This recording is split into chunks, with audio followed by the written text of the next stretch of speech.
Praise the lord. ప్రియమైన దేవుని బిడ్డలారా, దైవ సేవకులారా, నా ఫేస్బుక్, యూట్యూబ్, వాట్సాప్ ఫ్రెండ్స్ అని మీ అందరికీ కూడా నాకు హృదయపూర్వక ధన్యవాదాలు చెల్లించుకుంటున్నాను. ప్రియమైన దేవుని బిడ్డలారా, నిన్నటి దినాన వాక్యం మనం ఏమని మాట్లాడుకున్నాం మనకు తెలుసు కాబట్టి మరలా అక్కడి నుంచి మనం ఎక్కడైతే ఆఫ్ చేసుకున్నామో అక్కడి నుంచి మరలా మనం కంటిన్యూ చేసుకుందాం వాక్యాన్ని.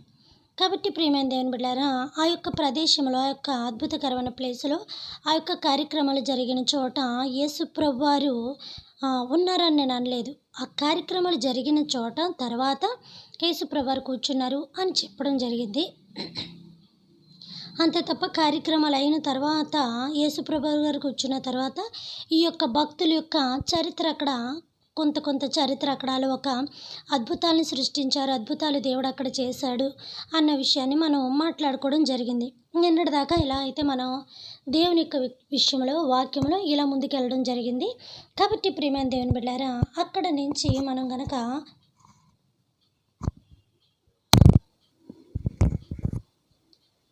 వాక్యాన్ని చూసుకుంటే కనుక ఎందుకు అంత అద్భుతకరమైన ప్లేసు అది అయ్యింది, ఎందుకు అక్కడ అంత మహిమ కలిగిన ప్లేస్ అయ్యింది, ఎందుకు అక్కడ ఒక చరిత్ర సృష్టించబడింది, అసలు యేసుప్రభువారు మళ్ళీ మామూలుగా కాకుండా రాత్రికడ వెళ్ళి కూర్చోవలసిన అవసరం ఏమొచ్చింది అనే విషయాల నుంచి ఇక్కడి నుంచి మనం చూసుకుందాం. ఇప్పటిదాకా అక్కడ భక్తులు ఏం చేశారు, ఏ కార్యాలు చేశారు, ఏ భక్తుడు ఏం చేశాడని చెప్పుకున్నాం. ఏలియా కోసం జరిగింది, అతని ద్వారా ఏం జరిగింది. యెహోషువ కోసం మాట్లాడుకున్నాం, అతని ద్వారా ఏం జరిగింది.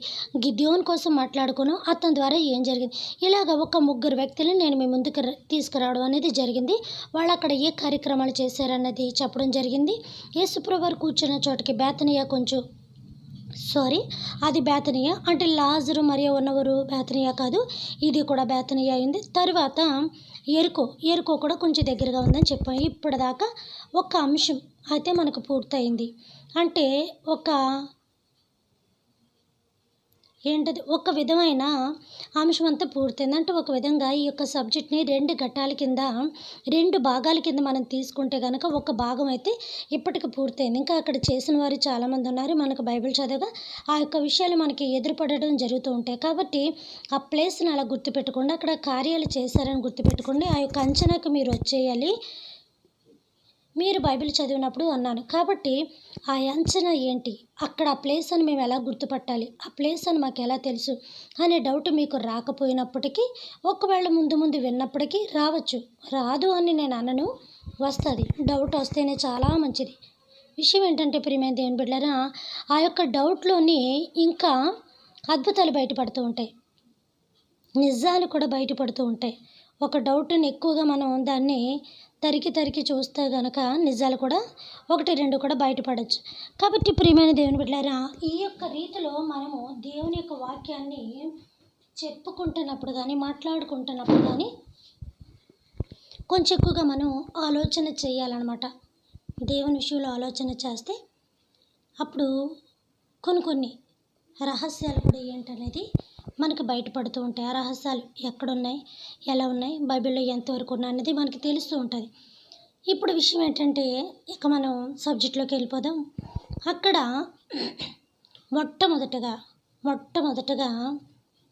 భూమి మీదకి మొట్టమొదటగా ఎప్పుడు తరతరాలు సృష్టి వేయబడక మునుపు, భూమి పునాదులు వేయబడక మునుపు, అసలు సృష్టి లేక మునుపు నుంచి కూడా ఉన్న తరతరాలు దేవుడునై ఉన్నవాడు ఎప్పుడు వినిపించలేని స్వరము వినిపించిన గొప్ప ప్లేస్ అది.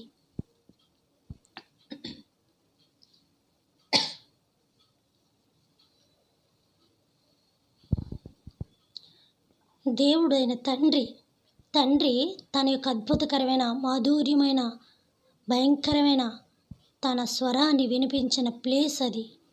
ఈ యొక్క భక్తులు ఇప్పుడు ఎంతవరకు వచ్చారు, చాలా చిన్నవారిగా కనబడతారు. ఇప్పుడు ఎందుకో తెలుసా, తన తండ్రి స్వరాన్నే, తన స్వరం ఇప్పి మాట్లాడిన అద్భుతకరమైన ప్లేస్ అది. బలమైన శక్తులు 3 కూడుకున్న ప్లేస్ అది.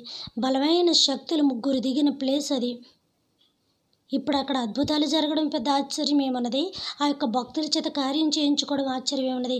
బలమైన శక్తుల ద్వారా దేవుడు అక్కడికి దిగి వచ్చిన ప్లేస్ అది, తండ్రి మాట్లాడిన ప్లేస్ అది, అక్కడ ఆత్మ కార్యములు జరిగిన ప్లేస్ అది, ఆత్మస్వరూపుడు అయిన తండ్రి ఆత్మతో అక్కడ కార్యాలు చేసిన ప్లేస్ అది.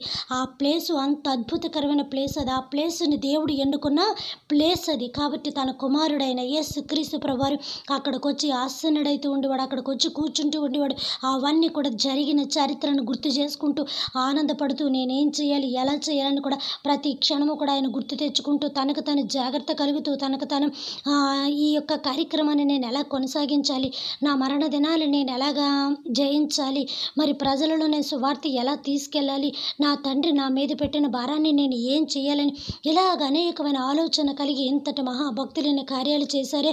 ఆఫ్టర్ ఆల్ నా తండ్రి కింద ఉన్న భక్తులే, నా తండ్రిని ఆరాధించిన భక్తులే ఇంతంత అద్భుతాలు చేసి ఆ యెజబెల్ రాణి తలకాయలు నరికించేసిన నా దేవుడి కన్నా నాకు ఎక్కువ ఏమీ లేదని ఏలియా ప్రాణాలు పెట్టేశాడే. మరి కొడుకుగా నేనెంత చెయ్యాలి, నా తండ్రి చేతి కింద ఉన్న పనోడే అంత చేసినప్పుడు కొడుకును కదా, మరి నాకెంత బాధ్యత ఉండాలి, కొడుకును కదా నేనెంత సాధించాలి, కొడుకును కదా నేనెన్ని కార్యాలు వీళ్ళను దాటి వెళ్ళిపోవాలి, ఏం చేయాలి, ఎలా చేయాలి, ఈ యొక్క సువార్తను ఎలా నడిపించాలి, వీళ్ళందరినీ ఒక దీటి మీదకి నేను ఎలా తీసుకురావాలి.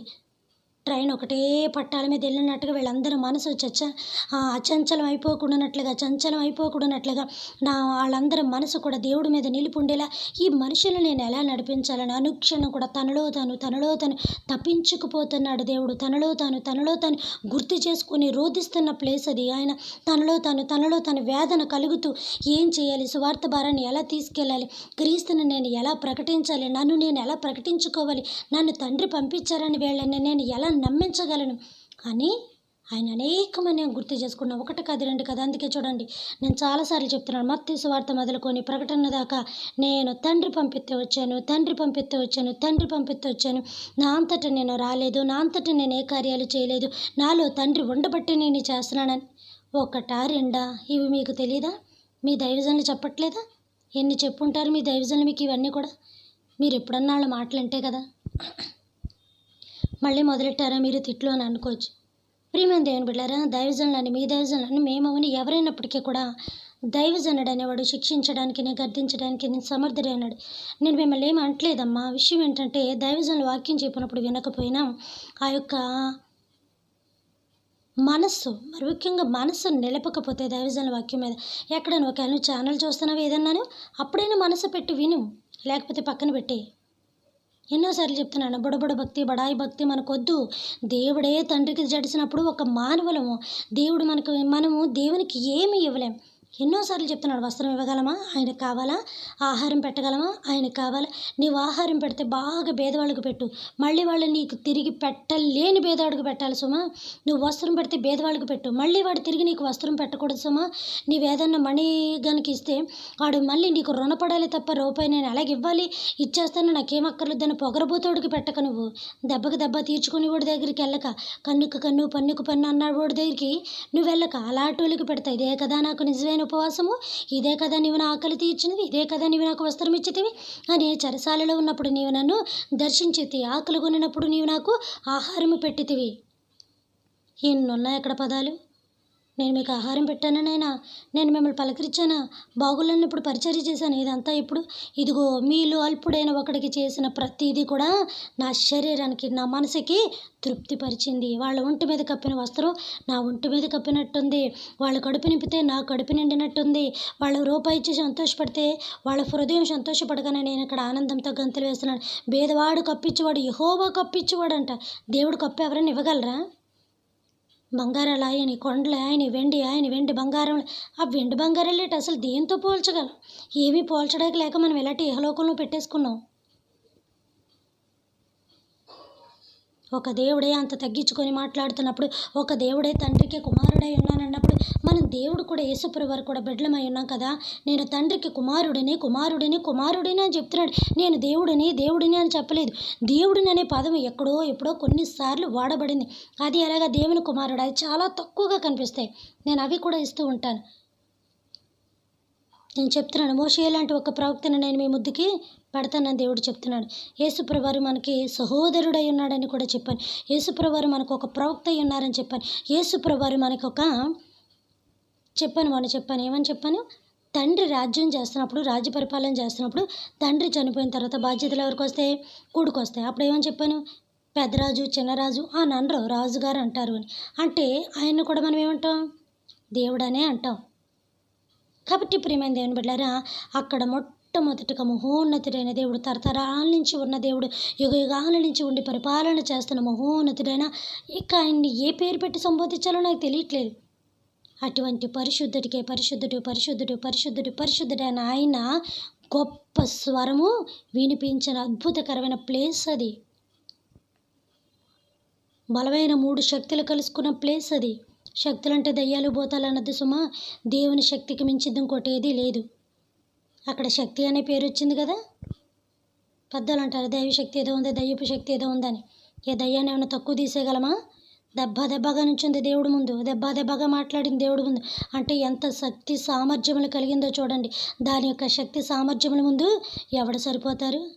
ఎవరినైనా లేపి పడేస్తుంది అంతే. ఇంకా అలాగే దేవుడు కూడా లేపి పడేస్తాడు. నువ్వు ఏ శక్తిని పట్టుకున్నావో చూసుకో, ఆ శక్తి బట్టే నీ ప్రభావం ఉంటుంది. ఇంట్లో చిన్న కరెంటు తీగ ఉందని చెప్పేసి దాన్ని పట్టుకున్నాను అనుకో, నీకు లైట్గా తిమ్మిరి కొడుతూ ఉంటుంది. నేను ఇప్పుడే అర్జెంటుగా చచ్చిపోవాలని అనుకో, వెళ్ళి స్ట్రీట్ కరెంటు తీగలను పట్టుకో, ఇమ్మీడియట్లీ సెకండ్స్లో అయిపోతావు. నువ్వు పట్టుకున్నావా, చచ్చిపోయావా, ప్రాణం వదిలేసావా, ఎప్పుడు జరిగిందో కూడా తెలియదు. అది ఇంట్లో ఉన్న చాలా చిన్న వైరు, చాలా చిన్నది పట్టుకున్నాను అనుకో, అదేమంటే బాడీ తిమ్మిరి ఎక్కుతూ ఉంటుంది లైట్గా. అంటే ఒక బ్యాటరీ నుంచి ఎలాంటి తిమ్మిరి వస్తుంది అలాగా ఎక్కుతూ ఉంటుంది. అలాగే నువ్వు పట్టుకునే శక్తి ఏదో దాని ప్రభావం ఉంటుంది. నువ్వు దయ్యాలతో ఉన్నావా, నీకు దయ్య ప్రభావాలే ఉంటాయి. దేవునితో ఉన్నావా, దేవుని యొక్క ప్రభావాలే ఉంటాయి. నువ్వు దయ్యంతో ఎక్కువ సాంగత్యం చేస్తున్నావా, దాని లక్షణాలు, దాని గుణగారాలు, ఆ చెడుతనంలోనే ఉంటావు. దేవునితో ఎక్కువ సాంగత్యం చేస్తున్నావా, ఆ యొక్క మహిమ, ఆ యొక్క కాంతి, ఆ ప్రభావం, ఆ శక్తి అవన్నీ నువ్వు పొందుకుంటూ ఉంటావు.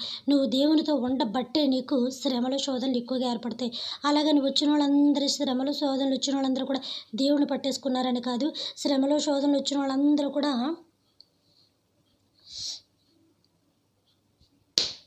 ఇలా ఉన్నారని కూడా కాదు. కాబట్టి ప్రియమైన దేవుని బిడ్డలారా, ఇవన్నీ కూడా మనం చూసుకుంటే కనుక ఒక్కొక్క టైంలో ఎవరేం చేశారు అనే విషయాన్ని నేను ఇప్పుడు దాకా చెప్పుకుంటూ వచ్చాను.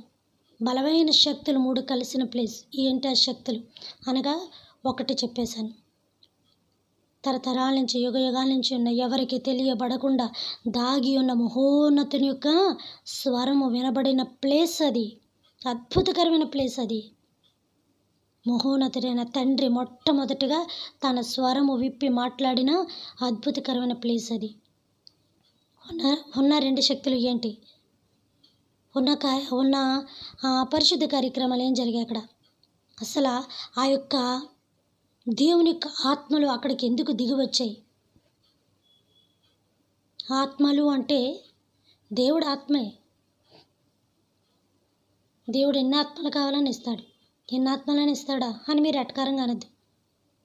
ఒకరికి స్వస్థపరచు ఆత్మ, ఒకరికి దయ్యములు వెళ్ళగొట్టే ఆత్మ, ఒకరికి ప్రవచించు ఆత్మ, ఒకరికి భాషలు మాట్లాడు ఆత్మ, ఒకరి వాక్యంలో మర్మములు చెప్పు ఆత్మ, ఒకరికి విశ్వాసమైన ఆత్మ లేవా? మరి ఎలియా మీద ఆత్మ లేదా? దేవుని ఆత్మ. ఎలీషా మీద దేవుని ఆత్మ లేదా? మోషే మీద దేవుని ఆత్మ లేదా? అబ్రహాం మీద దేవుని ఆత్మ లేదా? 12 మంది శిష్యుల మీద దేవుని ఆత్మ లేదా? వాళ్ళ దగ్గరికి దూత రాలేదా? ఇప్పుడు చెప్పండి, ఆత్మలు ఎన్ని ఉన్నాయి? నీలో ఉన్నది ఆత్మే, మాలో ఉన్నది ఆత్మే. అందుకే దైవజనులు ఏమంటారు? కొన్ని ఆత్మలు దేవుని మందిరానికి నడిపించాలని, కొన్ని ఆత్మలు దేవుని పాదాల దగ్గరికి నడిపించాలని. ఇలా ఎందుకంటే మనుషుల్ని నడిపించాలని అనరు, ఆత్మలను నడిపించాలని అంటారు. అంటే మనలో ఉన్నవాడు పరిశుద్ధాత్మ దేవుడు. అందుకే చెప్తున్నాను, లోకంలో ఉన్నవాడు కన్నా మీలో ఉన్నవాడు గొప్పవాడును ఘనుడును అయి ఉన్నాడని చెప్తున్నాను. మిగతా విషయాలన్నీ కూడా రేపు దినాన మనం మాట్లాడుకుందాం. పరలోకమందున్న మా తండ్రి, మీ నామము పరిశుద్ధపరచబడును గాక, మీ రాజ్యం వచ్చును గాక, మీ చిత్తము పరలోకమందున నెరవేరినట్లు భూమి అందును నెరవేరును గాక. మన దినాహార నేడు మాకు దయచేయమయ్యా, మా యొక్క బోనస్సుల అపరాధములను మేము క్షమించిన ప్రకారము మా అపరాధములను మీరు క్షమించండి తండ్రి. మమ్మల్ని శోధన నుంచి అక్కడిని తప్పించము నాయన. రాజ్యము, శక్తి, మహిమ నిరంతరం మీరే ఉన్నారు తండ్రి. ఆమేన్. దేవుడు మనందరినీ దీవించి ఈ వాక్యం వింటున్న మరి ముఖ్యంగా మీ అందరినీ కూడా 10,000 దేవుడు దీవించి ఆశీర్వదించును గాక. ఆమేన్. Good night.